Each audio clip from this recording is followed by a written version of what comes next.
Hi hello friends, అందరూ ఎలా ఉన్నారు? అందరూ బాగుండాలని కోరుకుంటూ ఈరోజు రక్తాన్ని పెంచే అందాన్ని మెరుగుపరిచే జ్యూస్ ఎలా తయారు చేసుకోవాలో చూసేద్దాం. ఒక క్యారెట్, ఒక బీట్రూట్ తీసుకుని చిన్న చిన్న ముక్కలుగా కట్ చేసుకోవాలి.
చిన్న చిన్న ముక్కలుగా కట్ చేసుకున్న క్యారెట్, బీట్రూట్ని మిక్సీ జార్లో వేసుకోవాలి.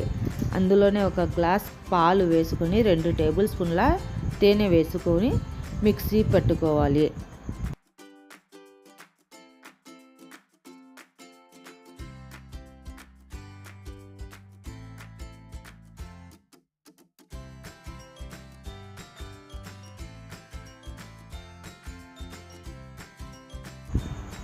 మిక్సీ పట్టుకున్న జ్యూస్ని మనం స్ట్రైనర్తో వడగట్టుకోవాలి. అంతే ఫ్రెండ్స్, మన healthy and skin glowing juice ready అయిపోయినట్టే. మీకు కనుక నా వీడియోస్ నచ్చినట్టయితే లైక్ చేసి, షేర్ చేసి, సబ్స్క్రైబ్ చేయండి ఫ్రెండ్స్. Thank you.